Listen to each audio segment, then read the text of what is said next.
All right, guys, this week we're going to be talking about decimals. We're going to do a little bit of a decimal review. Again, their mission is I can utilize place value to order decimals and perform operations with decimals.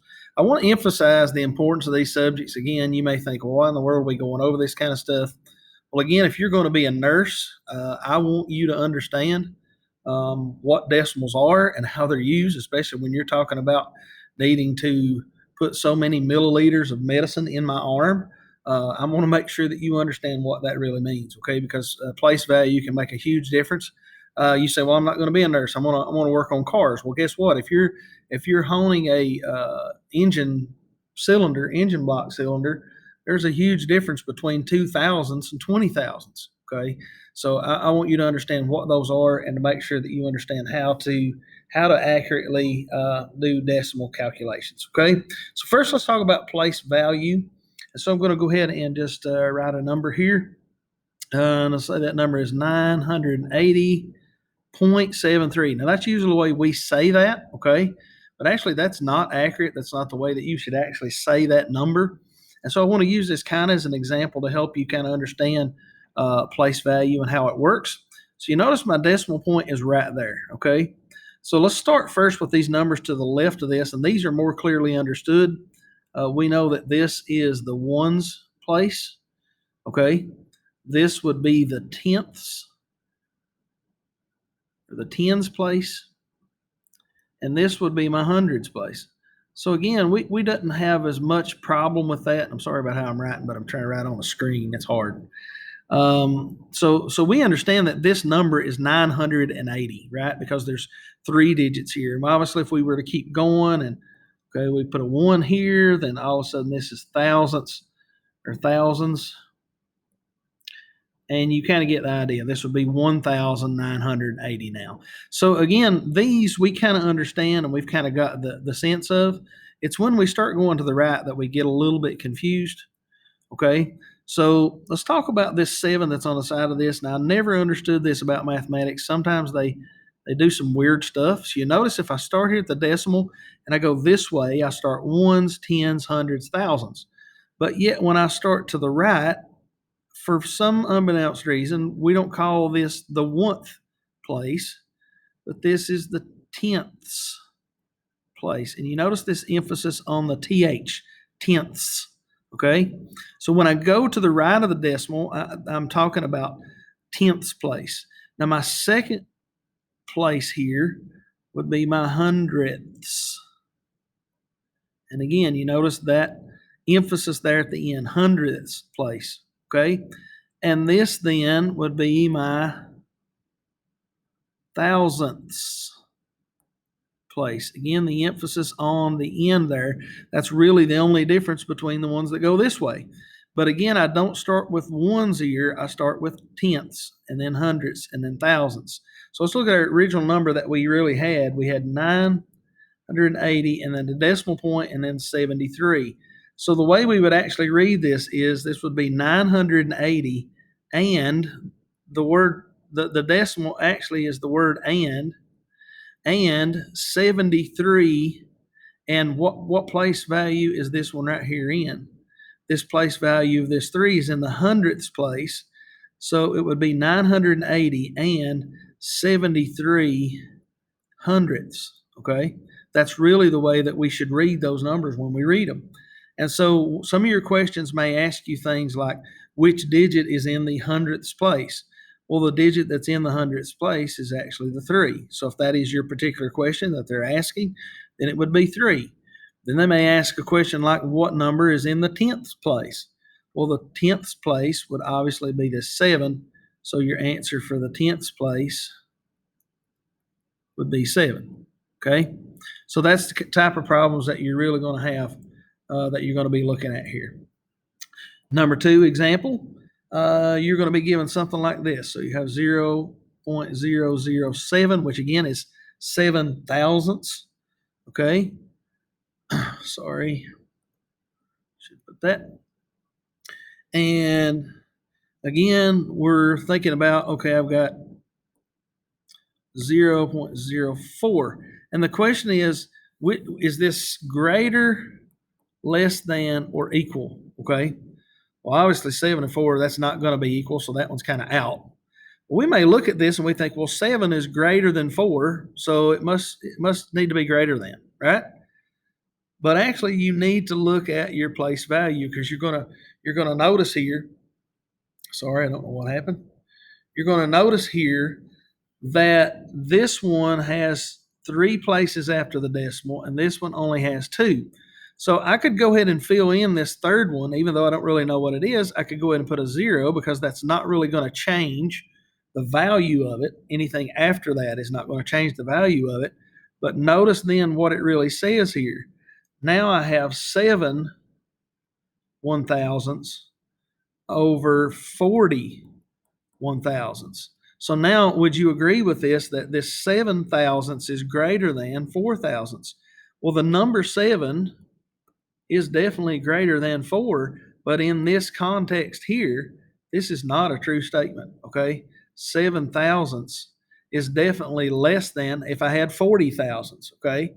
And again, if you had $7 versus $40, that makes sense that this is actually less than, okay? So you really got to pay attention to place value in order to know how to do these type of problems, okay? Now let's look at number 3 here.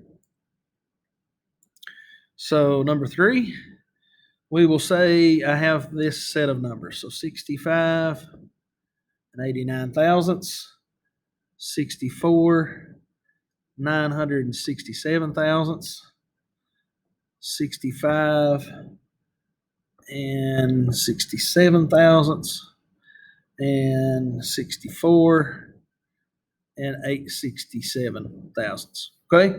So again, the first thing you're going to look at when you're told to order these from least to greatest is you're going to look at this whole number here, the part that's in front of the decimal. Okay. So obviously, if you're going from least to greatest, you want the smallest number. Well, if I've got a 65 here and a 64 here, I know that that's definitely bigger than that. So that is not going to be my least. So this one could possibly be my least. But I also have another one over here that's 64. So what I want you to notice is these two numbers here, they're in the running for the least, okay? Simply based on this part right here. But now what I have to do is I actually have to move to the next digit that's there. So you notice I have a decimal here, and my next number is a 9. Well, over here, my next number is an 8, okay? So I don't really have to go any further. I can tell right now that this right here is going to be my least number. So 64.867 is the least. And that means if this one's number 1, then this one has to be number 2. So 64.967 would be number 2. Now I'm looking at these numbers, right? Because these have the same whole number. So that means I have to go to the next number. Well, the next number just so happens to be 0 on both. So I still don't really know which one is the next greatest number. So then I move on to my next one, which is 8 and 6. And obviously this one right here, 6 is less than 8. So this is going to be number 3, and this is going to be number 4. Okay, so 65 and 67 thousandths, and then 65 and 89 thousandths. And again, just saying those decimals helps you to understand that this one would definitely be less than this one. Okay, so that would be your order that you would have on those numbers. So real quickly now, that's part of your first lesson that you're going to have. Now your second lesson is going to be talking about adding and subtracting decimals. So if I have 85.559 minus 85.5, okay? So here's the important things you need to understand when you're adding or subtracting decimals. Okay, when you add or subtract decimals, you have to line up the decimal point. Okay, you've got to line it up. So here's what we did in grade school, and I would highly encourage you to do it even now, is just go ahead and take this 85.5 and line it up right underneath of your other number, okay? So now what about here? I don't have any numbers here. Well, remember, you could make those placeholders a 0. So very simply, I'm just going to subtract from the right to the left. 9 minus 0 would be 9. 5 minus 0 would be 5. 5 minus 5 would be 0. 5 minus 5 would be 0, and 8 minus 8 would be 0. Okay? So really, those zeros doesn't really make any difference. I could leave that one if I wanted to, but this would be my final answer that I would have for that particular problem. Okay? Now, same thing when you add decimals. So again, the reason I'm writing these the way that I am is it's because that is the way they're going to give them to you on your practice. So again, what am I going to do? I'm going to line up my decimals because when I add or subtract decimals, I always have to line them up. So 0.082. Again, I've just taken this and I've kind of moved it over here and made sure that my decimals were lined up. So now, again, I don't have a number here, so let's just put a 0 here. 2 plus 0 is 2. 8 plus 6 is 14. And guys, I want you to get used to number sense because you're going to have to be able to do mental math pretty quickly. You can't just grab out a calculator every time you have to do something. If you're in a grocery store and you got to make a decision right then, you got to be able to know how to add numbers up, okay? So 8 plus 6 is 14. 9 plus 1 would be 0, would be 10. So I want to bring a 1 over here.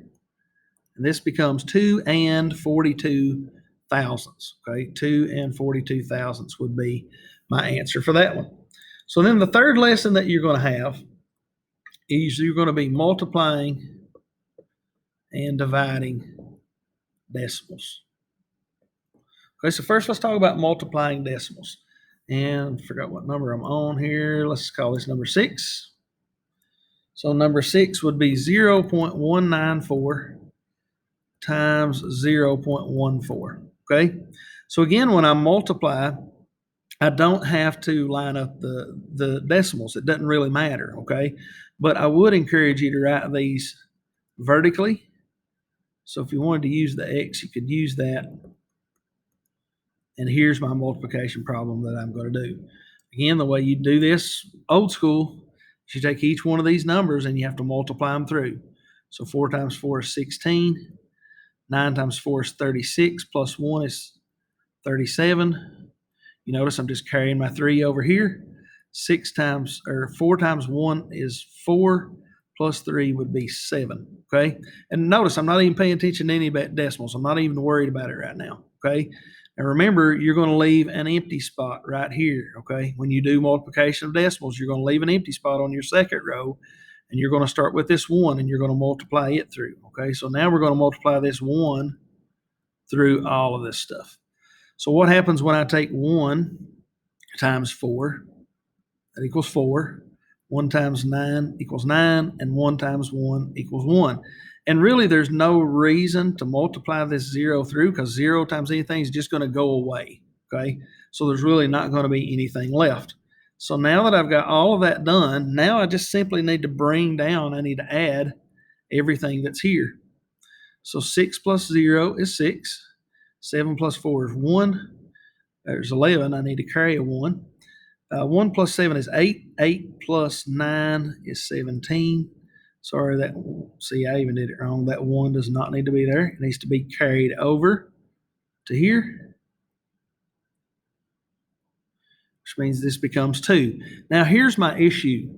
Now, I have to look at how many decimal places I have. So notice here that I have 1, 2 decimal places here, and I have 1, 2, 3 decimal places here. So when you multiply or divide decimals, okay, when you multiply decimals specifically, then you just need to count over how many places you have. Now, where is your decimal right now? If I had the number 2,716, where is my decimal right now? Well, my decimal is always at the end of my whole number, okay? So I want you to think about that the decimal's right here, right now.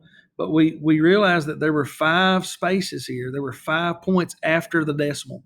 So that's actually how far I have to count over. So 1, 2, 3, 4.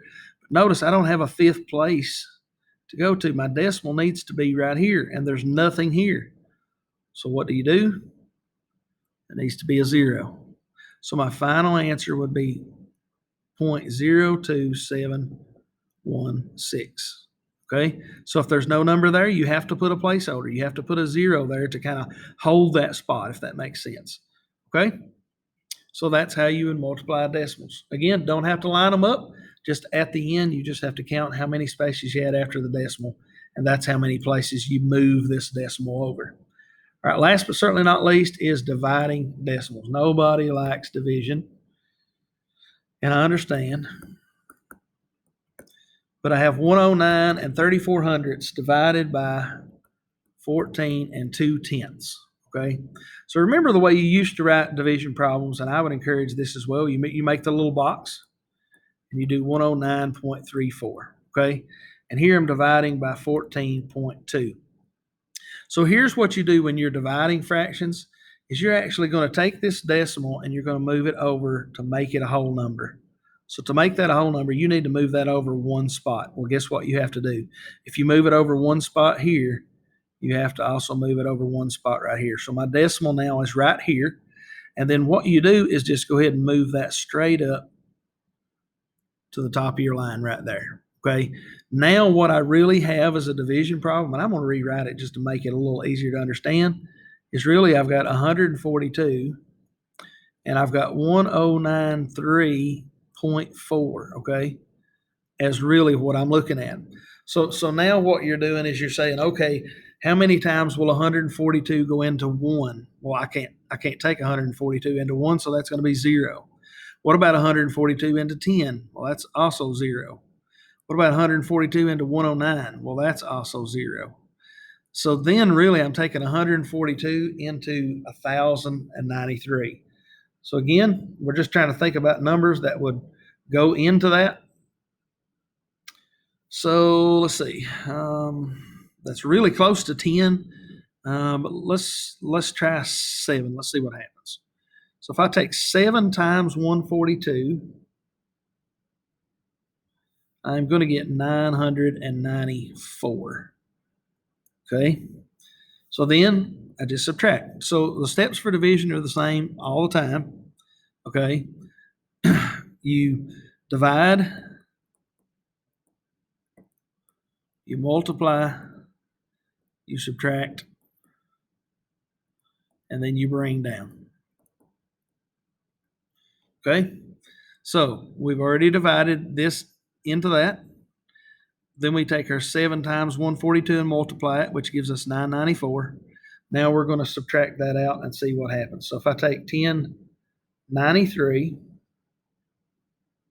minus 994, I'm going to get 99 left over.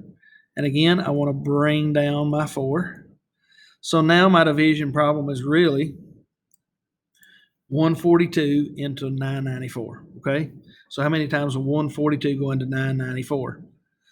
Well, let's see. We kind of already know that, right? Because that's exactly what we did here. So if I multiply by 7, I'm going to get 994. This is going to leave me with a remainder of 0. So my final answer here is 7.7. Okay. So again, good luck with this. Hopefully, please, you understand the value of why this is important. These are basic math skills, but it's the skills that you're going to need to transition successfully into whatever career that you decide that you want to choose to go into. So again, if you need help, make sure to reach out to us.